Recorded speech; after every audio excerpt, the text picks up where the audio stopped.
And I tried hard to be proud of my service, but all I could feel was shame. And racism could no longer mask the reality of the occupation. These were people. These were human beings. I've since been plagued by guilt anytime I see an elderly man, like the one who couldn't walk, who we rolled onto a stretcher and told the Iraqi police to take him away. I feel guilt anytime I see a mother with her children, like the one who cried hysterically and screamed that we are worse than Saddam as we forced her from her home. I feel guilt anytime I see a young girl, like the one I grabbed by the arm and dragged into the street. We were told we were fighting terrorists. The real terrorist was me, and the real terrorism is this occupation. Racism within the military has long been an important tool to justify the destruction and occupation of another country. It has long been used to justify the killing, subjugation, and torture of another people. Racism is a vital weapon employed by this government. It is a more important weapon than a rifle, a tank, a bomber, or a battleship. It is more destructive than an artillery shell, or a bunker buster, or a Tomahawk missile. While all those weapons are created and owned by this government, they are harmless without people willing to use them. Those who send us to war do not have to pull a trigger or lob a mortar round. They do not have to fight the war, they merely have to sell the war. They need a public who is willing to send their soldiers into harm's way. They need soldiers who are willing to kill and be killed without question.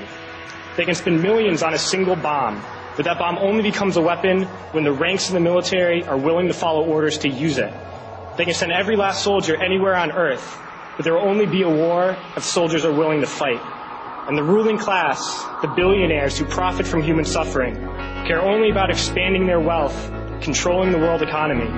Understand that their power lies only in their ability to convince us that war, oppression, and exploitation is in our interest.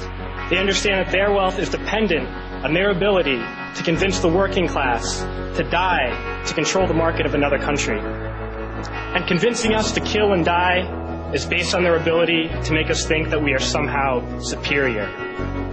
Soldiers, sailors, Marines, airmen have nothing to gain from this occupation. The vast majority of people living in the U.S. have nothing to gain from this occupation. In fact, not only do we have nothing to gain, but we suffer more because of it. We lose limbs, endure trauma, and give our lives.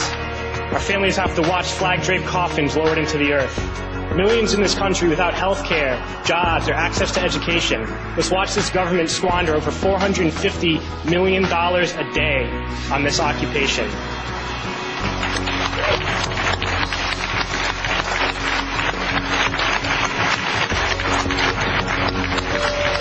Poor and working people in this country are sent to kill poor and working people in another country to make the rich richer. And without racism, soldiers would realize that they have more in common with the Iraqi people than they do with the billionaires who send us to war.